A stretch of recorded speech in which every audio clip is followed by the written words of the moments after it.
I am going to start the second part of the light, that is called refraction of light.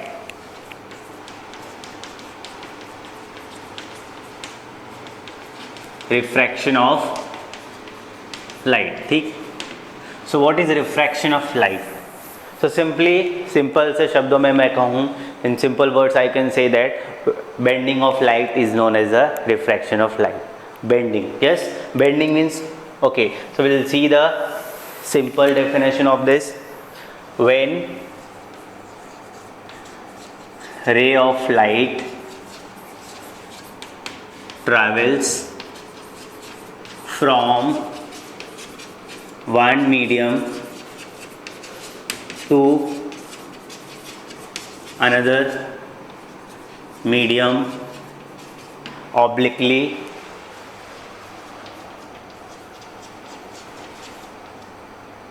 so it changes its path.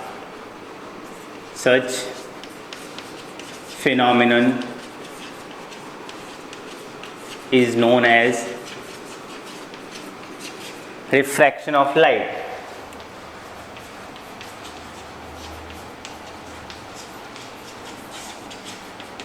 ठीक. So when ray of light, it travels from one medium to another medium obliquely, so it changes its path. Such phenomena is known as the refraction of light. Why I am mentioning obliquely? ठीक है, मैं obliquely क्यों बोल रहा हूँ? वो कैसे भी तो इंसिडेंट हो सकता है, no. Okay, that I will explain you, okay, with one example. Then I will explain कि why I am adding obliquely. Okay, obliquely मतलब होता है कि not incidenting normally को छोड़ के at any angle. ठीक है, सीधा normally incident नहीं होना चाहिए, किसी भी एंगल पे इंसिडेंट होगा, then only it is possible this phenomena will occur. Okay, now we will see one example of the refraction of light. We have so many examples of refraction of light, जो कि daily phenomena है, जो कि सबके साथ होते हैं. I'll take a simple example. Suppose you have an empty bowl and you have keep a coin inside it. Okay, you have put a coin inside that. Start pouring water in the empty bowl. पानी भरना start कर दो उस bowl के अंदर. You will see that the coin, it will appear that the coin is slightly raised above its actual position. समझ में आ रहा मैं क्या बोल रहा हूँ? When you pour the water in the bowl, you'll notice that the coin will appear slightly raised above its actual position, and this phenomena occur because of the refraction of. Okay, so with the help of a rectangular glass slab, I am going to show you a refraction. Okay, this phenomena I will show you. ठीक है, so refraction is basically what, when you travel from one medium to another medium. So you or light, आपका भी बता सकता हूँ example. When light travels from one medium to another medium, it bends. Okay, it changes its path. So that such phenomena is known as a refraction. This is all happening because of the density of the medium. ठीक है, when you enter from one medium to another medium, so because of the density of the medium you face difficulty, and because of which you changes your path. Similarly in case of light it happens. Suppose आप कहाँ पे हो, suppose you are suppose आप बीच पर जाते हो and suddenly आपने देखा वाटर देखते हो, सी शोर देखते हो, बीचेस देखते हो, पानी देखते हो, तो you suddenly jump into the water. So when you run towards the water, what happens, your speed is very fast, and when suddenly you enter in the water, your speed decreases suddenly. Okay, so it means what, because you are entering from the air into water, तो आपकी speed क्या होगी, suddenly decrease हो जाएगी and you will fall. ठीक है, आप एक बार गिर भी जाते हो पानी के अंदर, बिकॉज ऐसा इसलिए होता है क्योंकि वो मीडियम कैसा है, वो डेंस है, बाहर एयर है, वहाँ पर वाटर है, you are travelling from air to water, तो जब आप खुद गिर जाते हो तो लाइट के साथ भी ये फिनोमेना होगा. ठीक है, तो ये फिनोमेना को हम लोग रिफ्रैक्शन बोलते हैं, कि जैसे आप अपने ऊपर भी ले सकते हो, आपके साथ भी यही होता है एंड लाइट के साथ भी यही होता है. तो refraction through a rectangular glass slab. तो simply I will draw a glass slab. मैंने ग्लास रेक्टेंगुलर ग्लास स्लैब बनाया. ठीक है, सो दिस इज ग्लास, इसके बाहर क्या है, एयर है. ठीक, रे ऑफ लाइट इंसिडेंटिंग, ये एक इंसिडेंट रे ऑफ लाइट है, इंसिडेंट लाइट, ठीक। It is incidenting at this surface, okay. तो जहाँ पे वो इंसिडेंट होता है वो उसको क्या बोलते हैं, point of incidence, point of incidence, ठीक। So at this point we will draw a normal, ठीक। इमेजिनरी लाइन होता है नॉर्मल, ठीक है। This is an imaginary line, normal, ठीक। So what happens when ray of light travelling from one medium to another medium, ठीक है। Air किस तरह का मीडियम होता है, रेयरर मीडियम, ठीक। अब बोलोगे sir what is rarer medium, and glass is denser medium, denser medium, this is rarer medium and glass is denser medium. Dense मतलब गाढ़ा, ठीक, समझ में आ रहा है। रेयर मतलब फ्री मीडियम, जो मीडियम ज़्यादा फ्री होता है दैट इज रेयर, और जो मीडियम ज़्यादा गाढ़ा रहता है, कॉम्पैक्ट होता है, that is called denser medium. So when a ray of light it travels from rare medium to denser medium, see the law, when ray of light travels from rare medium to denser medium, अगर आप rare medium से denser medium में जा रहे हो तो this ray of light will bend ना, it's proposed way was like this. उसको जाना कैसे जाना चाहिए, it was supposed that this ray of light should pass like this, ऐसा सपोज था कि this ray of light will pass like this, ठीक है। बट ये ऐसा कुछ भी नहीं हुआ। this ray of light after entering in the second medium it bends, ये bend हो गया towards the normal, ठीक है, and it will come and strike at this surface, okay। Again at this surface where it is striking I will draw a normal, again I have drawn a normal, इसको मैंने लिख लिया n, n dash, this is m, m dash, ठीक है, this is o, this is o dash, correct. आराम से देखो, कोई जल्दी नहीं है, ठीक। Now what happens again when it will strike here, so it will try to emerge out, वो बाहर निकलने की कोशिश करेगा। Now it is traveling from denser medium to rarer medium, ठीक है। सबसे बेस्ट एग्जांपल मैं आपको बता रहा हूँ, सपोज आप कहीं ट्रैवल कर रहे हो, कहीं पर हो, बीच में थोड़ा सा पानी है, ठीक है, बीच में पानी है, इस तरफ एयर है, उस तरफ एयर है, सी। So when you will enter in the water from the air, what will happen, suddenly your speed will decrease, your speed will decrease because you are entering from rarer to denser medium. Now after traveling some distance in the water, suppose आपको बाहर निकलना है, when you will get out of the water, what will happen, your speed suddenly will increase because now you are entering from denser to rarer medium। तो जैसे ही पानी से बाहर निकलोगे आपकी स्पीड बढ़ जाएगी, ठीक है। सो अब मैं बताने जा रहा हूँ कि when ray of light entering from rarer to denser medium it will bend towards the normal, and when it moves from denser medium to rarer medium, अब उसको सीधा जाना चाहिए था ना, but it will bend away from the normal, it will bend away from the normal, ये देखो।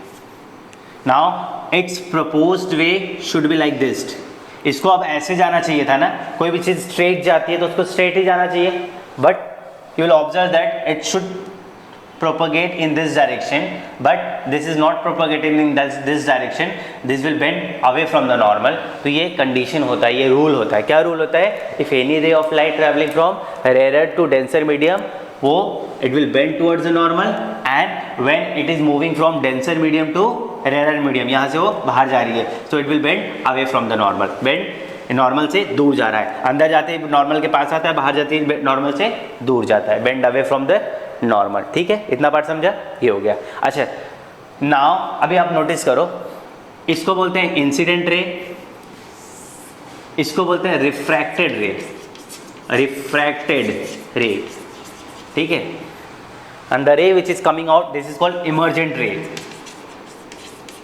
Emergent रे, ठीक। इतना पार्ट समझा।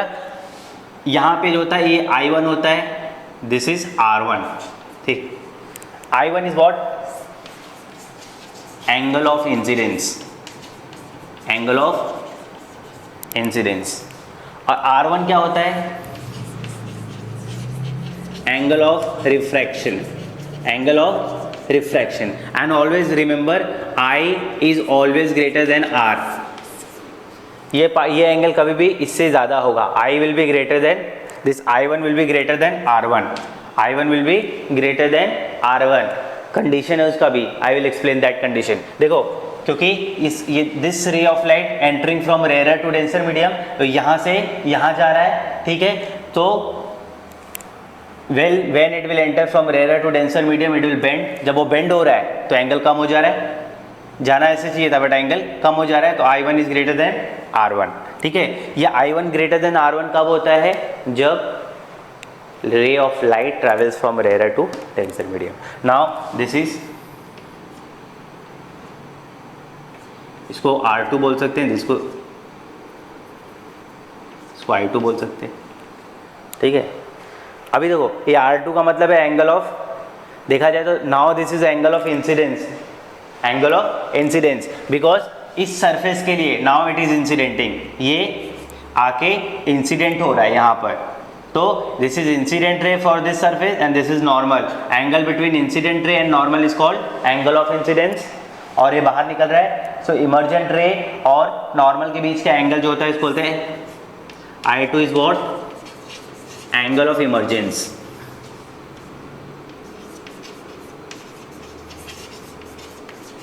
एंगल ऑफ इमर्जेंस, ठीक। I2 is angle of emergence and R2 is angle of incidence, again angle of incidence, ठीक।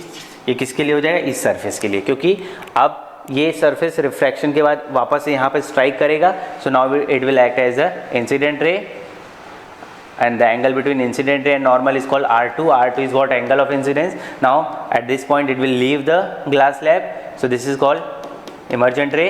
Angle between normal and emergent ray is called I2. I2 is what, angle of emergence, ठीक है, angle of emergence. अच्छा, one more thing, देखो ये जो incident ray है, the proposed way or the supposed way of this is this, ये है, अगर वो bend नहीं होता तो सीधा जाता, ठीक है, और ये इमर्जेंट रे है, when you are taking it in a backward direction, so क्या अपीयर हो रहा है, अपीयर हो रहा है कि ये दोनों रेज क्या है, पैरेलल टू ईच अदर, ठीक है।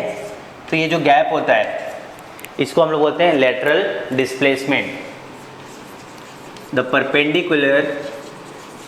Perpendicular distance between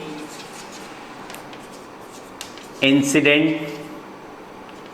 ray and emergent ray is called lateral displacement, ठीक।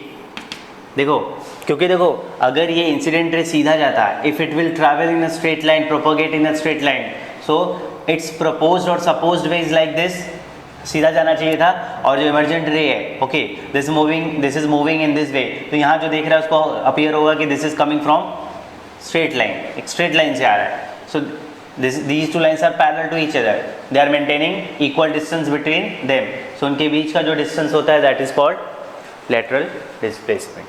So ये हो गया इंसिडेंट रे, ये हो गया इमर्जेंट रे, तो the perpendicular distance between these two is called lateral displacement. Okay students, now we will see the law of refraction. This is very important law. So already we have seen incident ray normal, that is I1. I1 is what, angle of incidence, okay. This is refracted ray, this is normal R1. R1 is called angle of refraction, okay. This is refracted ray, okay. इसके पहले वाले video में I have given R2 and I2, तो वो उससे फ़र्क नहीं पड़ता ज़्यादा, ठीक है, बिकॉज नेमिंग सही होना चाहिए। I have taken there R2 and I2, तो आप उसको चेंज करके you write it here I2 and R2, ठीक। So I2 is called angle of incidence, because वे भी एंगल ऑफ इंसिडेंस है, and here it is R2. R2 means angle of emergence, ठीक, क्योंकि इमरजेंस रे के साथ normal का angle is old angle of emergence. Now will come to law of refraction. What is law of refraction? तो सबसे पहले हम लोग देखते हैं what we will notice. Incident ray, I will write the incident ray, the incident ray, comma, the refracted ray, the refracted रे,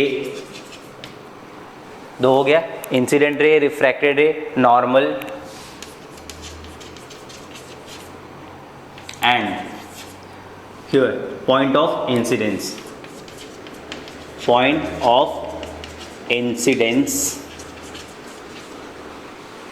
lie in the same plane, same plane, ठीक। ये सब एक ही प्लेन में, देखो एक ही प्लेन में ड्रॉ हो गया, यहाँ से इंसिडेंट रे आया, रिफ्रैक्टेड रे है, नॉर्मल है, एंड पॉइंट ऑफ इंसिडेंस, तो ये चारों चीज़ जो है एक ही प्लेन में है। This is first law. इसका सेकंड पार्ट जो है वो क्या है, देखो sine i upon sine r equal to क्या होता है, कांस्टेंट, ठीक। ये हमको बताना है, sine i upon sine r is constant, ठीक है।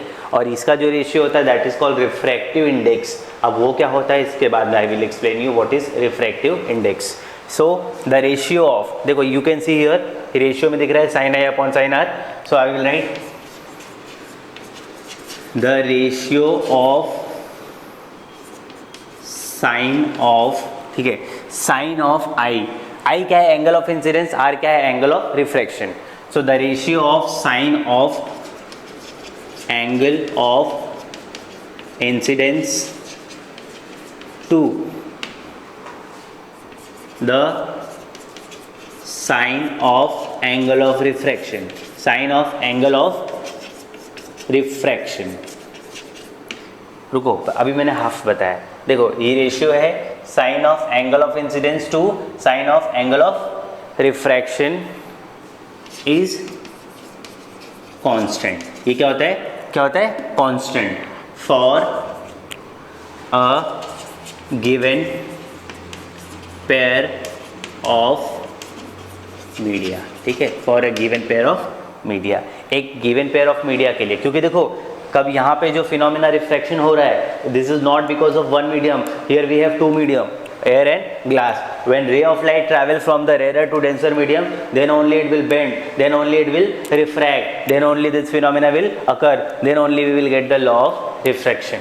Okay, so the ratio of sine of angle of incidence to the sine of angle of refraction is constant for a given pair of media. This is most important, ये भी आपको mention करना है, क्योंकि अगर रे ऑफ लाइट सिर्फ एक ही मीडियम में ट्रैवल करेगा so it will not refract। अगर मैं हवा में एयर में ट्रैवल कर रहा हूँ तो मुझे तो कोई ऑब्स्टिकल नहीं मिल रहा है, मुझे मेरे सामने तो एक ही मीडियम है, so why would I refract, I will not refract, है ना। तो मुझे वाटर मिलेगा then only I will refract, ठीक है, इतना आप देख लीजिए। ओके स्टूडेंट्स, अब now we will see that refractive index, what is refractive index.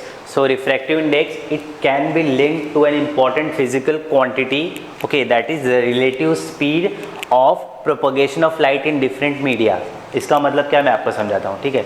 सबसे पहले आप इतना समझ लो कि रिफ्रैक्टिव इंडेक्स सिंपल लैंग्वेज है, ये है कि कोई भी मीडियम कितना डेंस है।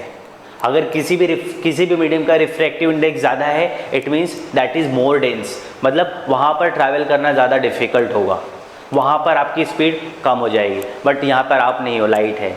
So when the refractive index of any medium increases means वहाँ पर it will be difficult for light to travel, ठीक है, ट्रैवल करने में बहुत डिफ़िकल्टी होगी, and light will show maximum refraction.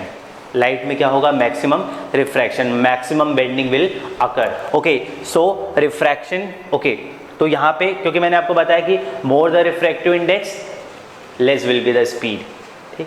सो हम लोग यहाँ पे we will see that refractive index in terms of speed से कंपेयर करेंगे कि किसी भी रिफ्रैक्टिव इंडेक्स कैसे रिफ्रैक्टिव इंडेक्स मीडियम का अगर कम या ज़्यादा होता है तो कैसे स्पीड कम और ज़्यादा हो सकती है, ठीक है, that we will see. So refractive index, the refractive index can be linked to an important physical quantity, the relative speed of propagation of light in different media. Now I will explain you. Suppose आपकी ray of light, ये medium 1 है, this is medium 2, air is your medium 1 and glass is your medium 2, ठीक है। Ray of light travelling from 1 to 2, रे of light कहाँ से travel कर रही है, मीडियम 1 से मीडियम 2 की तरफ, ठीक है। सो यहाँ पे n, सो इसको ये क्या होता है, n stand for refractive index. So I will write refractive index of medium 2 with respect to 1, with respect to 1। ठीक, इसको आप पहले रीड कैसे करेंगे वो समझो। n/1 मतलब refractive index of medium 2 with respect to 1। Whenever it the word comes refractive index of medium 2, पहले क्या है, मीडियम 2 विथ रिस्पेक्ट टू 1, मतलब वो रे ऑफ लाइट कहाँ से आ रही है, 1 से 2 में आ रही है।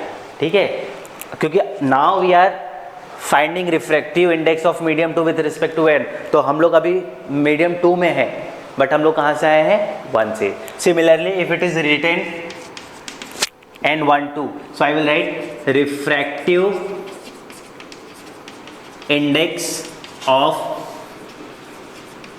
medium 1 with respect to 2। ठीक, refractive index of medium 1 with respect to 2। अच्छा, अब रिफ्रैक्टिव इंडेक्स ऑफ मीडियम 1 मतलब अभी हम लोग 1 में हैं और 2 से आए हैं। यहाँ पे क्या है, रिफ्रैक्टिव इंडेक्स ऑफ मीडियम 2 मतलब अभी हम लोग 2 में हैं, कहाँ से आए हैं, 1 से आए हैं। समझ में आ रहा है आपको? अगर ऐसा है तो हम लोग क्या करते हैं, सपोज n2 है, ये हो गया refractive index of medium 2 with respect to 1, मतलब अभी हम लोग कहाँ हैं, मीडियम 2 में हैं, कहाँ से आए, 1 से, तो v1 upon v2। Ray of light travel from v1 to v2, तो v1 upon v2। Refractive index of medium 1 with respect to 2, अभी हम लोग कहाँ पे, 1 में है। Refractive index of medium 1 with respect to 2, अभी कहाँ है हम लोग, 1 में है, तो कहाँ से आए होंगे, 2 से 1 में आए होंगे, v2 upon. Suppose if medium जो 1 है is air.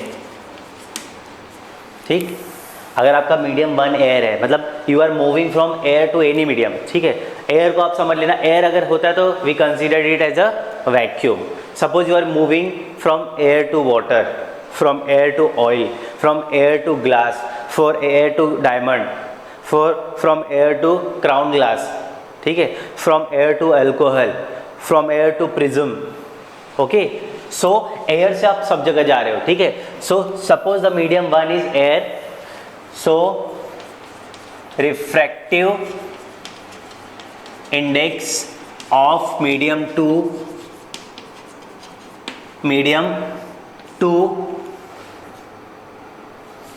is considered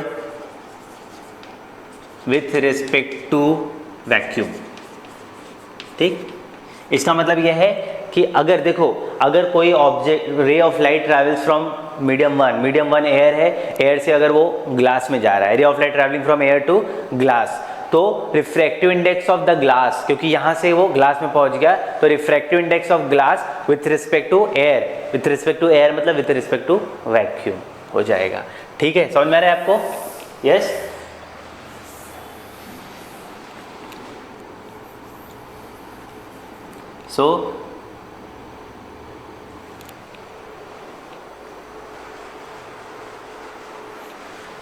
So this is called absolute refractive index। ठीक, सो एब्सोल्यूट रिफ्रैक्टिव इंडेक्स किसे बोलते हैं, आपको समझ में आ रहा है? ठीक है, एब्सोल्यूट रिफ्रैक्टिव इंडेक्स तब बोलते हैं when any ray of light travelling from air to any other medium. ठीक है, एनी अदर मीडियम, एयर से अगर वो ग्लास में जा रहा है, तो refractive index of glass with respect to air, air मतलब वैक्यूम, तो refractive index of glass with respect to vacuum is known as a absolute refractive index. ठीक है, इसलिए बोल रहे हैं क्योंकि देखो, सपोज ऐसा भी तो हो सकता है कि ray of light is travelling from water to glass, ray of light travelling from water to glass, तो वाटर मीडियम 1 है, ग्लास मीडियम 2 है, तो यहाँ पर क्या है, एयर तो नहीं है, तो वहाँ पर वो एब्सोल्यूट रिफ्रैक्टिव इंडेक्स नहीं होगा। एब्सोल्यूट रिफ्रैक्टिव इंडेक्स तब होता है जब रे ऑफ लाइट ट्रैवल करता है एयर से किसी दूसरे मीडियम में, तो उस मीडियम का जो रिफ्रैक्टिव इंडेक्स होता है वो हो जाता है एब्सोल्यूट रिफ्रैक्टिव इंडेक्स, क्योंकि the ray of light is coming from air, from vacuum. Now students, we will see refraction by spherical lenses. So what are the lenses? How will you define lenses? So lenses, they are the transparent material bounded by two surfaces of which one or both the surfaces are spherical. It forms a lens. तो देखो, it is a transparent material bounded by two surfaces of which one or both surfaces are spherical. Okay, it forms a lens. For example, आप देख सकते हो, first of all we will see the types of lenses.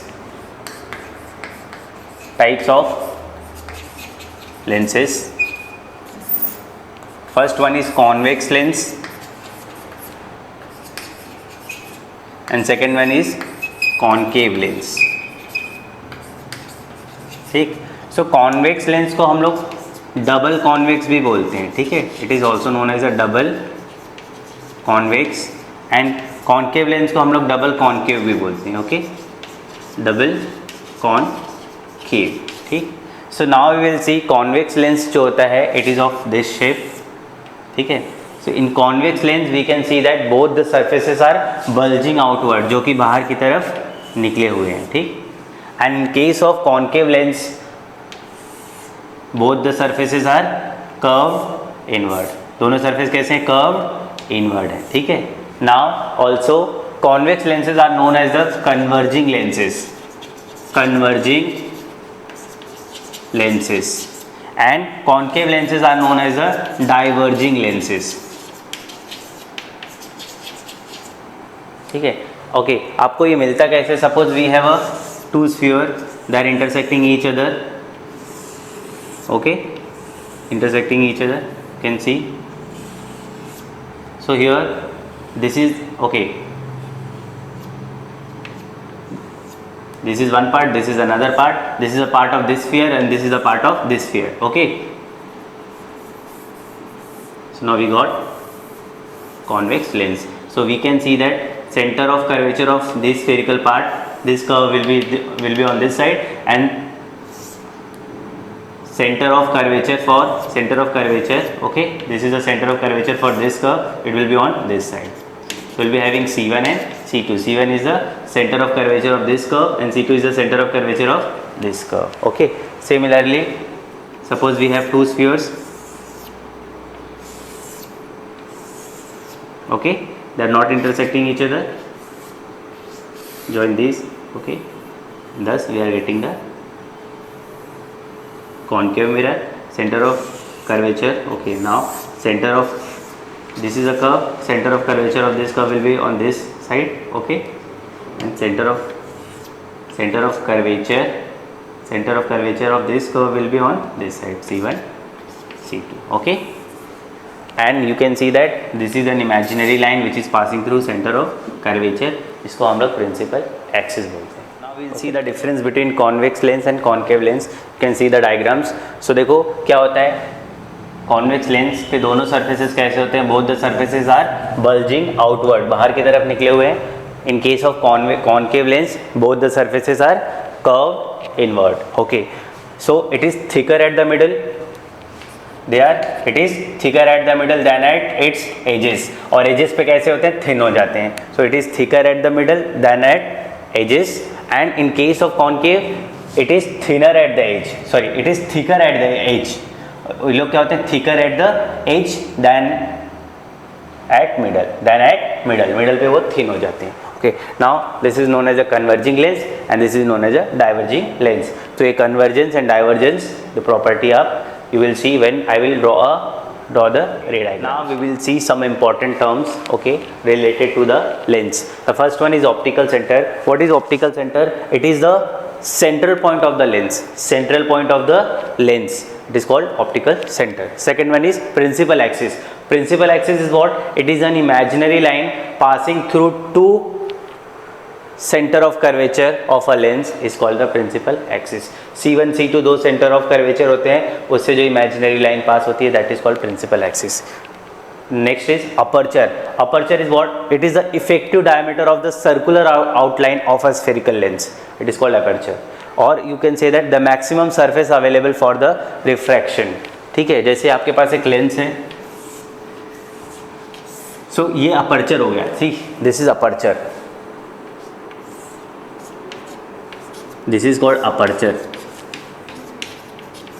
ठीक है। This is the maximum surface available, क्योंकि इसके ऊपर से रे ऑफ लाइट पास होगी तो इट विल नॉट रिफ्रैक्ट, उसको रिफ्रैक्ट होने के लिए इस पे कहीं पे भी स्ट्राइक करना होगा, ठीक है। So this is the maximum surface available for the refraction, उसको ही हम लोग अपर्चर बोलते हैं। और यह डेफिनेशन, ये भी डेफिनेशन सही, ये भी सही है। The effective diameter of the circular outline of a spherical lens is called an aperture. Okay, now the next topic is principal focus of convex lens and principal focus of concave lens. So we'll see the definition. What is the definition? Several rays of light incidenting parallel to the principal axis, after refraction from the lens they converge to a point on the principal axis, okay, and that point is known as a principal focus of a convex lens. That we will see in the diagram. Okay, see the diagram. So this is a convex lens, we have two focus f1 and f2, okay. So what is the definition? Several rays of light incidenting parallel to the principal axis. Suppose I am taking two rays of light, okay, several मतलब बहुत सारे हो सकते हैं। two rays of light incidenting parallel to the principal axis after refraction from the lens, जब वो lens से टकराएंगे, strike करेंगे, after refraction from the, refraction मतलब क्या होता है? Change of path. When any ray of light will pass through any lens, चाहे वो कॉन्वेक्स लेंस हो चाहे वो कॉन्केव लेंस हो, तो उस रे ऑफ लाइट का पाथ क्या होगा? इट विल चेंज, ठीक है। Now in case of convex lens वो रे ऑफ लाइट क्या होगा? कन्वर्ज हो जाएगा। सो after refraction from the lens, टकराने के बाद they will converge,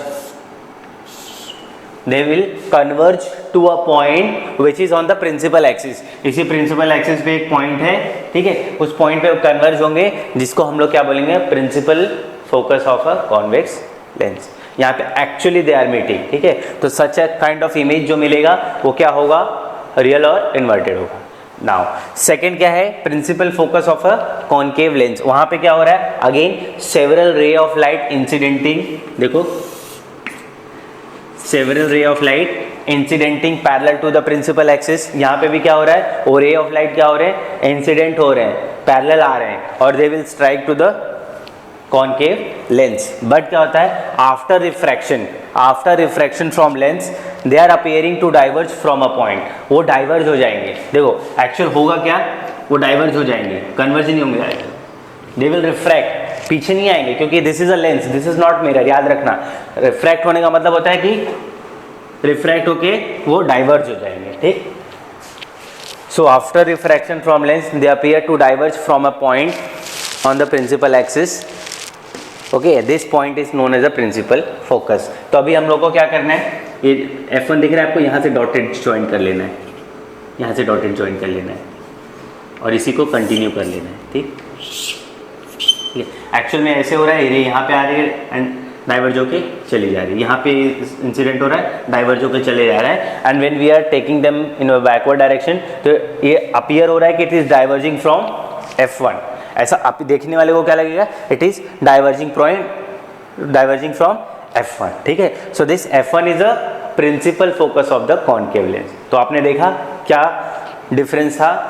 in case of convex lens जो आपका प्रिंसिपल फोकस होता है, it is on the other side, ठीक है, and on the other side at principal axis, and in case of convex lens it is on the same side, जहाँ से raise of light आती है उसी तरफ आपको फोकस मिलता है, ठीक है। Now will see images formation in lenses using ray diagram. Already इसके पहले जो आपने principal focus of convex lens and concave lens देखा, वो भी रूल नंबर 1 में आता है, ठीक है। So we will see rule number 2 and 3।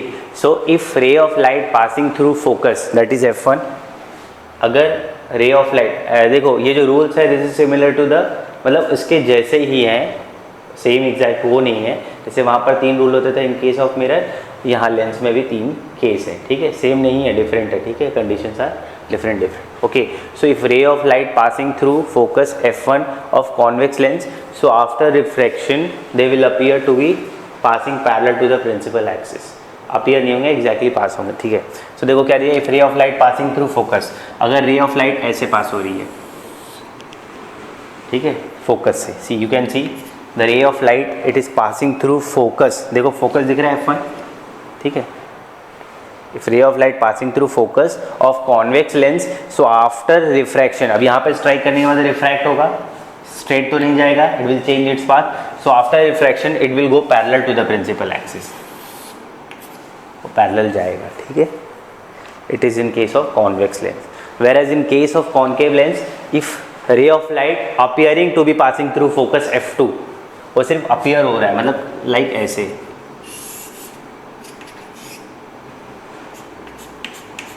दिख रहा है आपको, यहाँ से मैंने डॉटेड किया है, यहाँ तक dark. See if ray of light appear to pass through focus f2, if ray of light appear to pass through focus F2, so after refraction जब यहाँ पे स्ट्राइक करेगा, so it will change its path, कौन सा path हो जाएगा, so it will go parallel to the principal axis, वो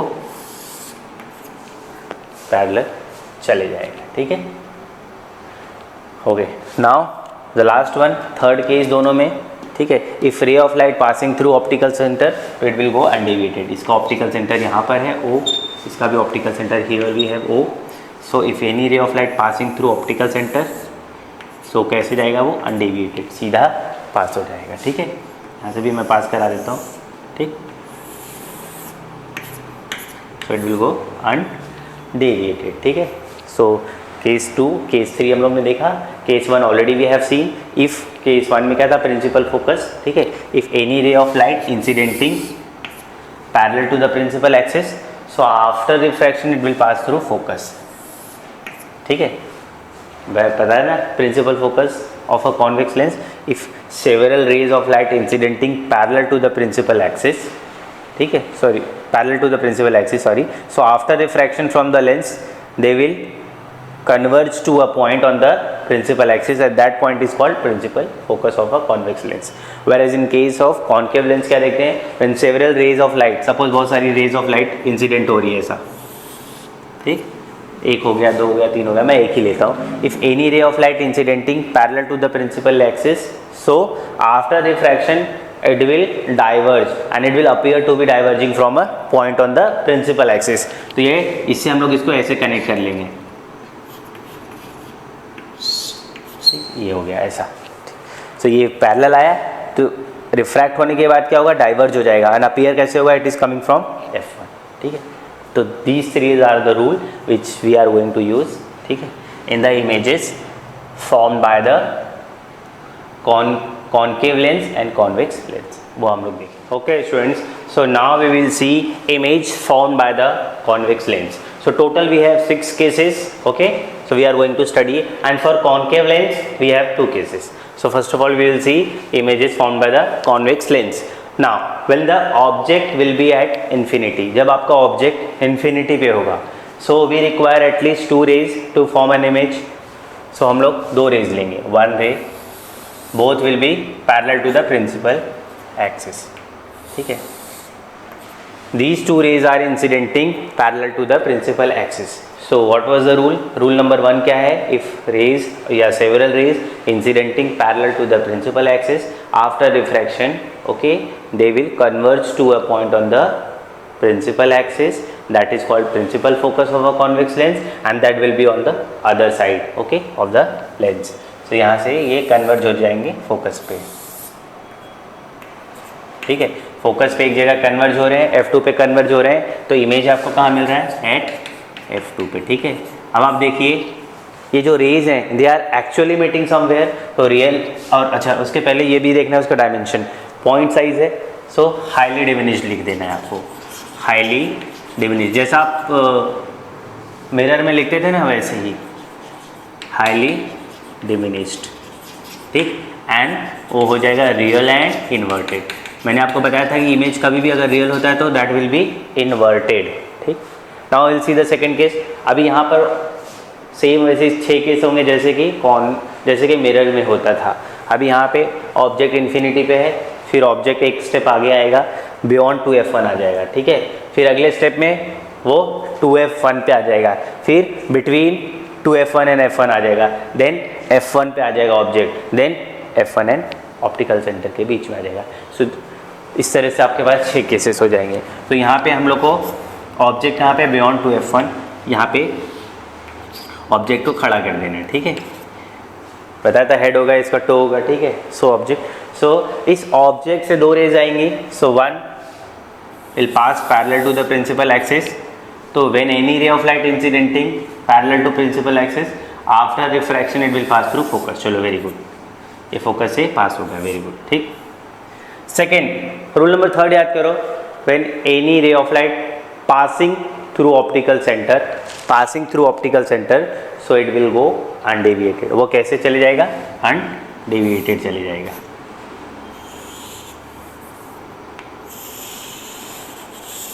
ये रहा, ठीक। वो अनडेविएटेड, ये ओ से गया सीधा सीधा चले जाएगा अनडेविएटेड, ठीक। ये रहा। सो देखो these two rays are intersecting और meeting at the here। तो यहाँ से क्या करना है? We have to draw perpendicular on the principal axis. ये इन्वर्ट हो गया, उल्टा हो गया, A dash B dash. A भी क्या हो गया? उल्टा हो गया, A dash B dash. Okay, अभी यहाँ पे इमेज की पोजीशन क्या है? कहाँ है? Between F2 and 2F2। F2 and 2F2 के बीच में इमेज मिल रहा है, ठीक है। ये देखा जाए तो ऑब्जेक्ट से तो छोटा ही है, ठीक है। When you will draw in the notebook you will observe that the size of the image is smaller than the object. तो उससे छोटा तो हम लोग क्या लिखते हैं? उससे छोटे के लिए डिमिनिश्ड, ठीक है। डिमिनिश्ड मतलब उससे छोटा है। इसके साथ साथ उल्टा दिख रहा है, रियल भी है, इन्वर्टेड भी है। रियल इसलिए है क्योंकि रेज एक्चुअल में मीट कर रही हैं, ठीक। अच्छा, मैं आपको फिर से वही जैसे मिरर में बताया था वो केसेस बता दे रहा हूँ। जब आपको ऑब्जेक्ट इन्फिनिटी पे, तो इमेज आपको यहाँ मिल रहा है। ऑब्जेक्ट जैसे जैसे पास आएगा इमेज आपको पीछे जाती जाएगा इमेज, ठीक है। इमेज पीछे जाएगा एक एक स्टेप और इमेज थोड़ा बड़ा होते जाएगा, ठीक है।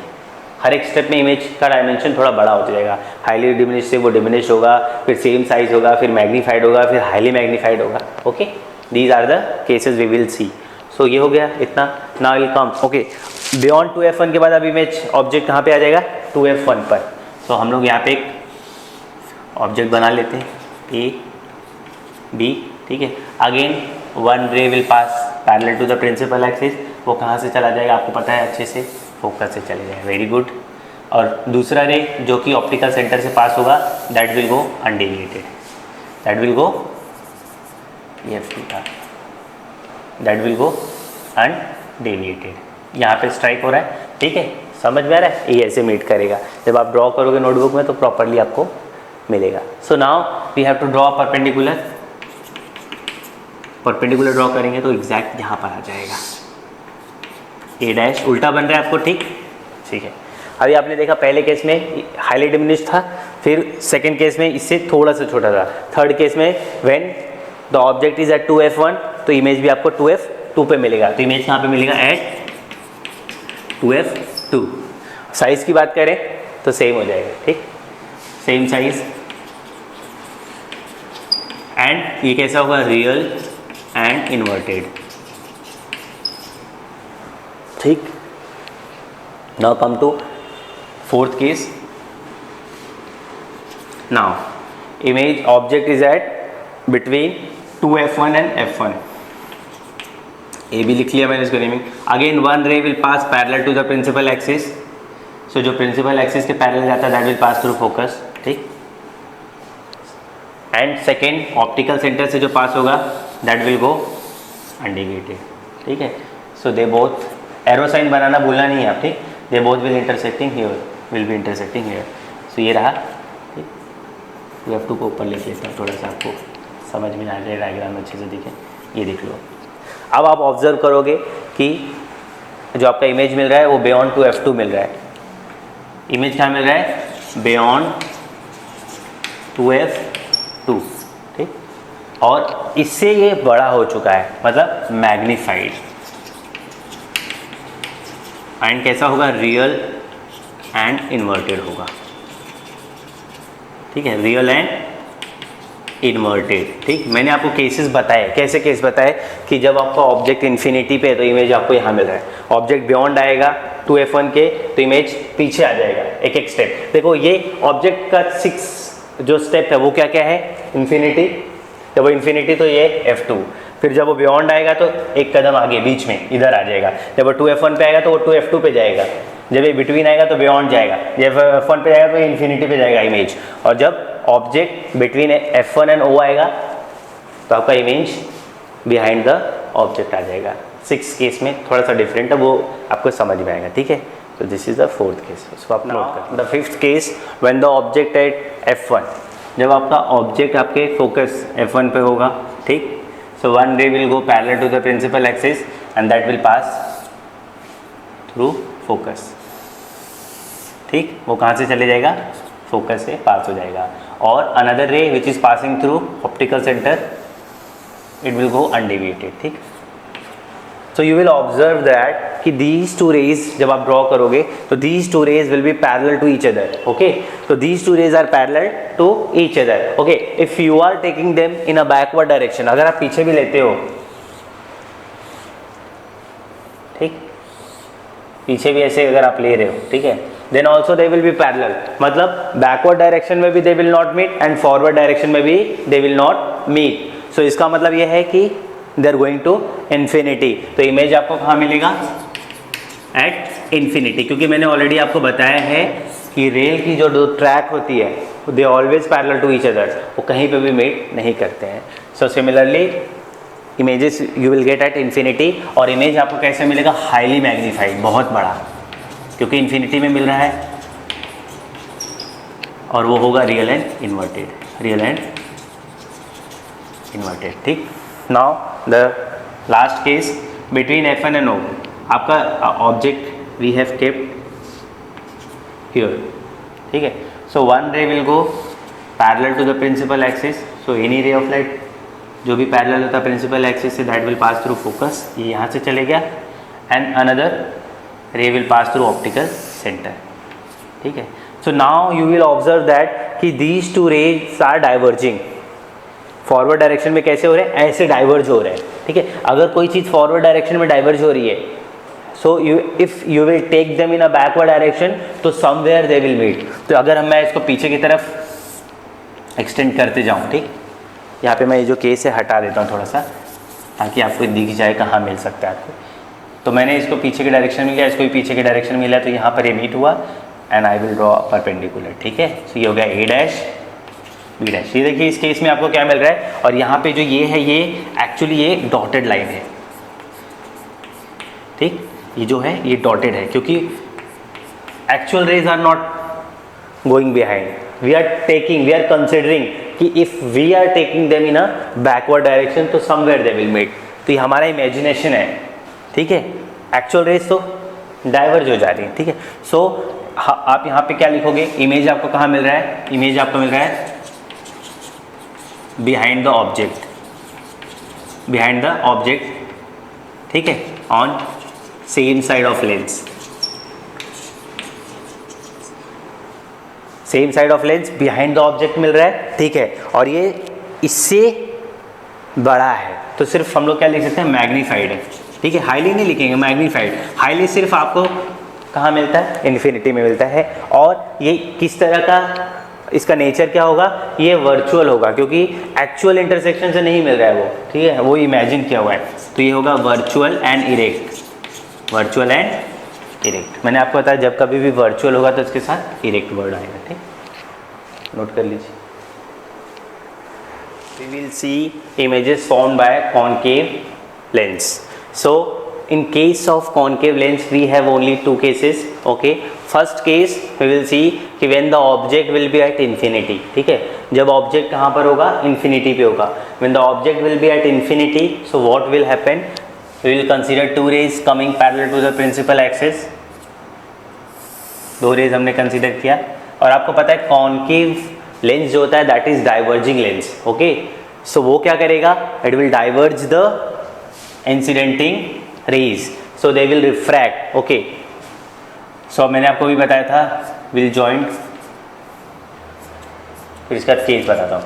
If several rays of light incidenting parallel to the principal axis, okay, they are falling on a concave lens, so they will diverge and they will appear to be diverging from f1, okay. So यहाँ से इसको मुझे continuation में आगे ले लेना है, इसको कंटिन्यूएशन में आगे ले लेना है, ठीक।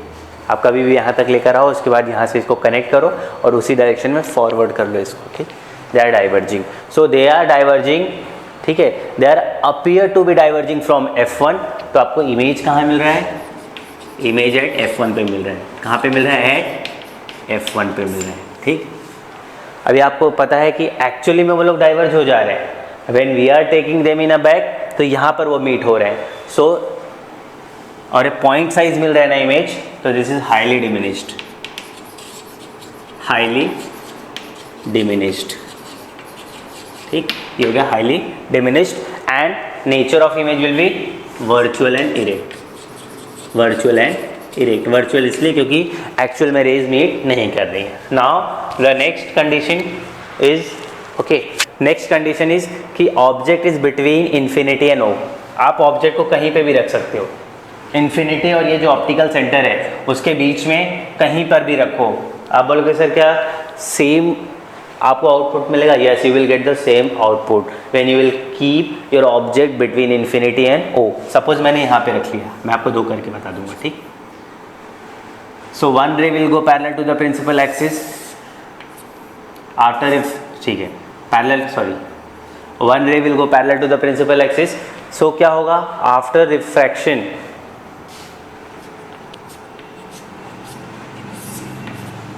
डाइवर्ज हो जाएगा and it is appear to be diverging from F1। Okay, दूसरा केस देखते हैं कि व्हेन रे ऑफ लाइट क्या होता है? Passing through optical centre.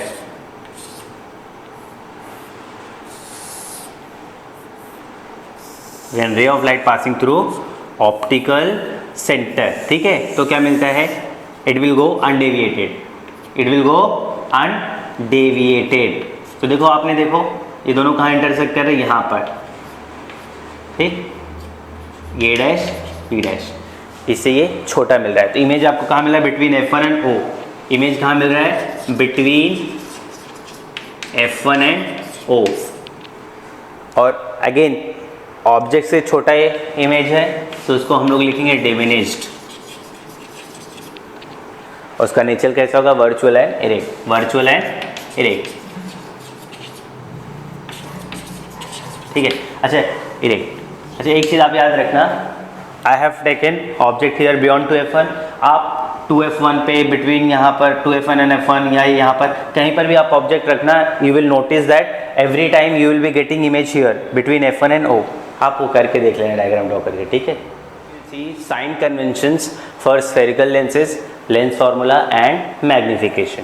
Okay, so sign conventions are similar to the spherical mirrors. Okay, so मैं उसको explain नहीं कर रहा हूँ। So we will see sign conventions are similar to the spherical mirror, except here we are taking all the measurements from the optical centre and there we are taking all the measurement from the pole. तो यहाँ पर हम लोग जितना भी measurement होगा, object का जो भी मेजरमेंट होगा लेंस से, वो ऑप्टिकल सेंटर से मेजर करेंगे, और इन केस ऑफ मिरर वो पोल से मेजरमेंट होता है, ठीक है। तो ये इतना ही डिफरेंस है। अगर आपको समझना है तो आप मेरे प्रीवियस वीडियो में देख सकते हैं, पार्ट 1 में। ओके, नाउ लेंस फार्मूला, यहाँ पे थोड़ा सा चेंजेस है। In case of mirror formula there it was 1/f 1/v plus होता था, but in case of lens formula it is minus. Okay, and this is the formula for magnification. Magnification में वहाँ पर -v होता था, यहाँ पर इट इज +v। ओके, यहाँ पर प्लस होता है। मिरर के केस में माइनस होता था, लेंस के केस में इट इज प्लस। तो h'/h equals to v/u। f क्या होता है? Focal length. फोकल लेंथ क्या होता है आपको पता है? ऑप्टिकल सेंटर से फोकस का जो डिस्टेंस होता है, that is called focal length. Okay, now u is the distance of object from the lens. तो ऑब्जेक्ट को आप हमेशा कहाँ पे रखते हो? Left side of the lens और मिरर, बट ठीक है। सो वो तो जो डिस्टेंस है u क्या है? Distance of object from the lens या फिर ऑप्टिकल सेंटर, दोनों एक ही बात है। v क्या होता है? Distance of image from the lens बोलो या फिर ऑप्टिकल सेंटर बोल सकते हैं। h is the height of an object and h' is the height of an image, ठीक। Now we will see power of a lens. So power क्या होता है? It is the ability of lens to converge और diverge. किसी भी lens की एक ability होती है कि वो इंसिडेंटिंग रेज को कितना कन्वर्ज करा सकता है या डाइवर्ज करा सकता है, ठीक है। सो डिपेंड करता है वो लेंस आप कौन सा यूज़ कर रहे हो। Either you are using convex lens और you are using concave lens. Okay, so the ability of lens to converge or diverge light rays. Okay, now we will see that it depends upon the focal length. अब उससे भी important चीज़ होता है कि जो power होता है वो डिपेंड करता है फोकल लेंथ पे। किसी भी लेंस का फोकल लेंथ कितना है उस पर डिपेंड करता है उसका पावर। फॉर एग्जांपल मैं आपको एक डायग्राम से समझा देता हूँ, ठीक है।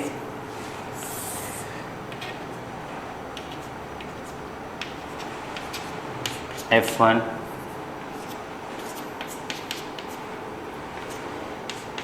F2 to F2, okay. So suppose रे ऑफ लाइट इंसिडेंट हो रहा है पैरेलल, ठीक है। तो रूल तो आपको पता है, they are incidenting parallel to principal axis, so after refraction they will pass through focus, ठीक है। आपने नोटिस किया ये लोग डाइवर्ज हो रहे हैं, ठीक है। अब ये ऑप्टिकल सेंटर से जो फोकस होता है डिस्टेंस, इसको हम लोग बोलते हैं focal length. This is for convex lens, ठीक है। कॉन्वेक्स लेंस में जो आपको फोकल लेंथ मिल रहा है वो कहाँ पे मिल रहा है, राइट साइड में मिल रहा है। In case of concave lens you will get the focal length on the left side, क्योंकि यहाँ पे डाइवर्जेंस होता है ना, आपको पता है। सी यहाँ पे क्या होगा, डाइवर्जेंस होगा, ठीक है। मैं आपको समझा देता हूँ डाइवर्जेंस से।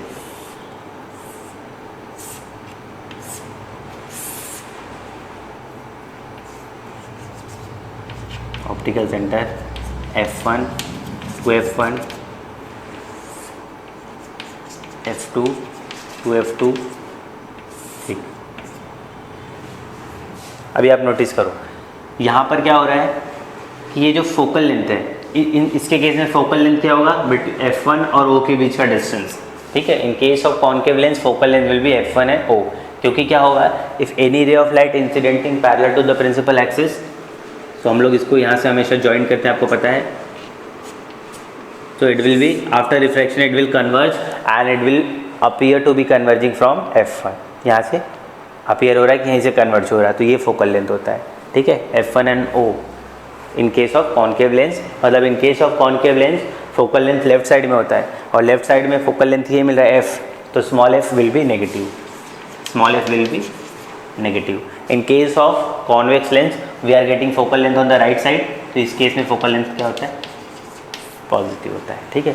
अच्छा, अब मेन क्या है कि convex lens of short focal length, तो जितना शॉर्ट फोकल लेंथ होगा, जितना कम डिस्टेंस होगा, ठीक है, जितना कम डिस्टेंस होगा, एक और मैं आपको बना के दिखा देता हूँ।